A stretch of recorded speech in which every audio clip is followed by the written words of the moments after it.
Почитувани, добар ден. Гостин во неделното интервју на Радио Слободна Европа е францускиот амбасадор во Скопје, господинот Кристијан Тимоние.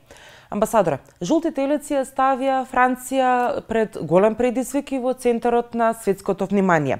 На што според вас се должи ваквото незадоволство на граѓаните? Je crois que ce qui est arrivé en France, en effet, intéresse le monde entier, car nous avons élu il y a 18 mois un gouvernement réformateur sur un programme de réforme radicale et en écartant les partis politiques traditionnels. Et ce président a fait ce que ses prédécesseurs avaient eu du mal à faire, c'est-à-dire qu'il a tenu parole. Il est allé très vite. Et il est certain qu'il s'est attaqué à des problèmes qui touchaient une partie de la population qui a dû s'adapter très vite. Elle a dû s'adapter très vite au nouveau cours des choses et aussi à un nouveau discours. Et je crois que c'est un rappel, il l'a reconnu lui-même, c'est un rappel à la réalité du pays, mais aussi à la réalité de ses promesses.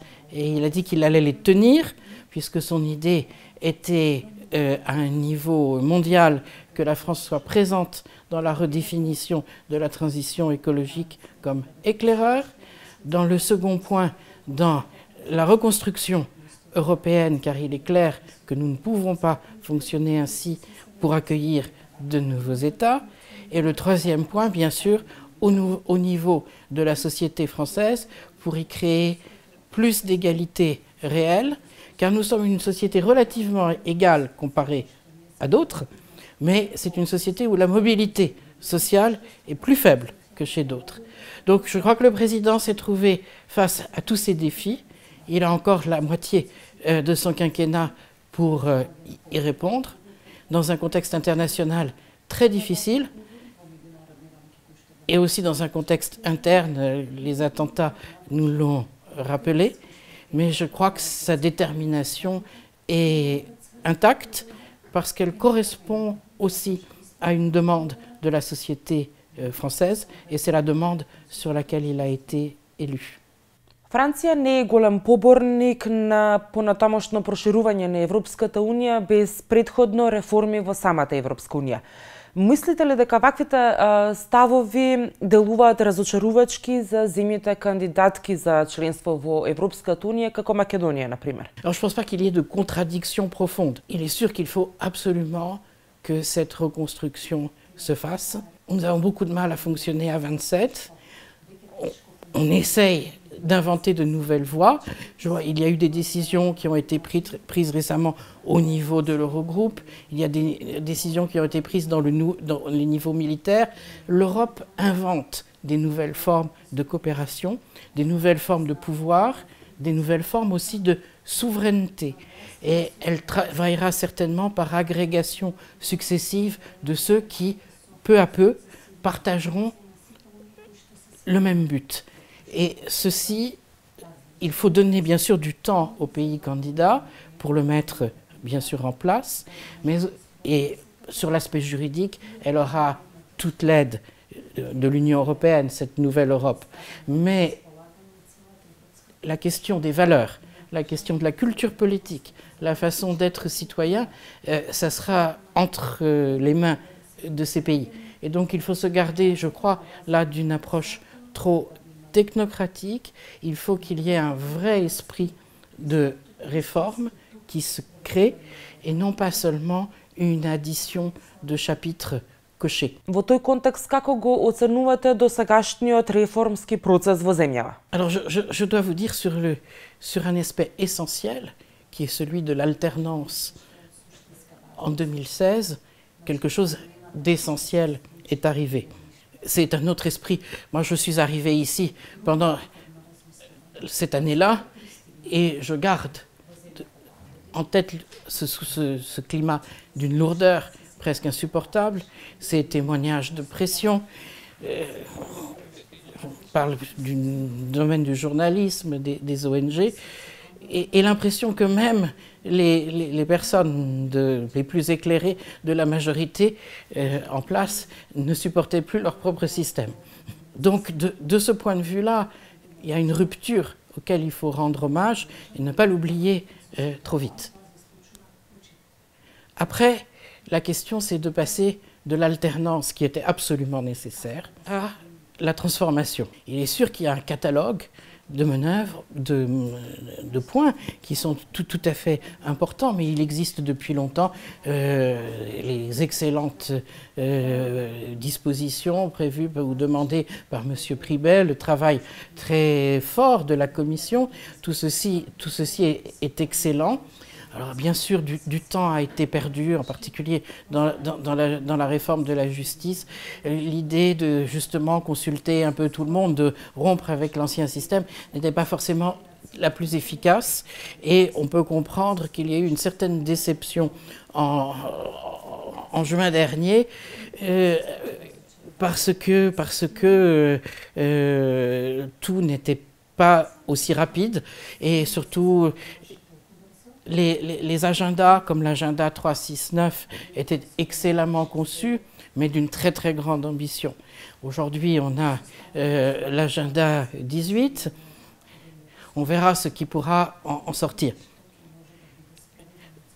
Et d'un autre côté, tout ceci n'a de sens, nous le savons bien, que si le pays débloque sa situation vis-à-vis de l'extérieur. Et donc, il y a eu l'accord de Prespa que nous soutenons, qui devrait ouvrir la porte à l'OTAN et permettre aussi de lever le veto grec pour le début de négociations.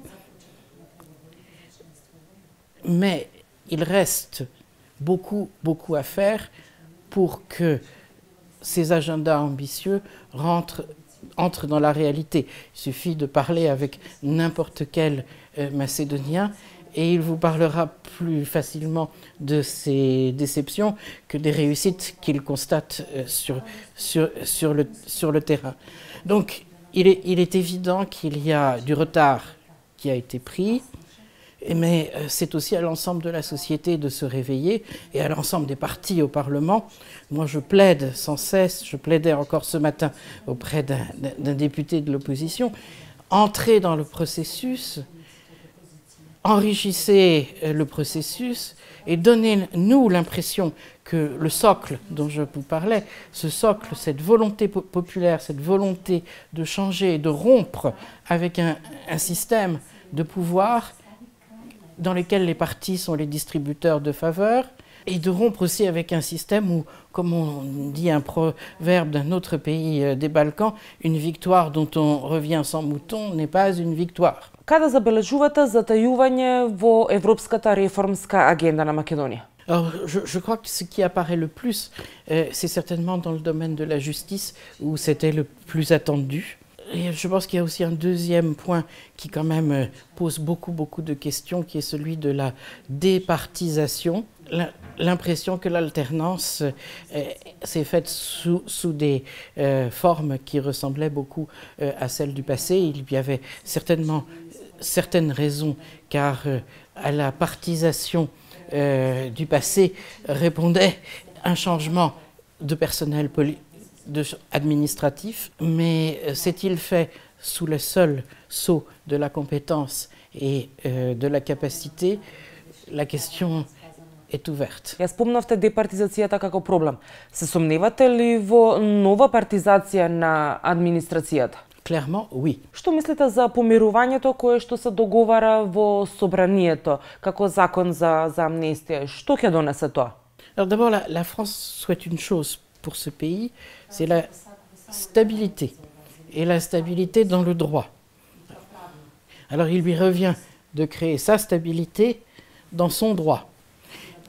Nous sommes passés nous-mêmes dans des périodes difficiles de notre histoire, où il a fallu prendre des décisions exceptionnelles et sélectives. C'est cela la responsabilité de l'exercice du pouvoir. C'est aussi sa grandeur, parce que cela porte des risques. Ça apporte des risques si l'on ne fait rien, on laisse ouvertes des blessures dans la société qui empêchent de faire quoi que ce soit. Et si on jette simplement un voile pudique sur certains événements, ils risquent de se reproduire. Il y a bien sûr des aspects techniques, il y a aussi des aspects d'équilibre entre les partis politiques. Tout ceci ne peut pas se faire, à mon sens, sans une discussion sincère entre les grandes forces, avec le but, et le but de tout ceci n'est pas de l'amnistie réciproque ou successive entre mafieux, mais c'est l'intérêt national. Et cela ne peut se trouver sa définition que par une assez large discussion. D'autre part, les amnisties peuvent avoir des étapes successives, et il est sûr aussi que le but donc de l'amnistie doit être une forme, sinon de réconciliation, qui est une chose très difficile, et ne se décrète pas, mais au moins de coexistence, et de coexistence avec pour souci les buts essentiels du pays, qui sont l'intégration européenne et l'intégration dans l'Alliance Atlantique. Ви благодарам за разговорот. Merci beaucoup. Вам почитувани ви благодарам што го следевте неделното интервју на Радио Слободна Европа. До гледање.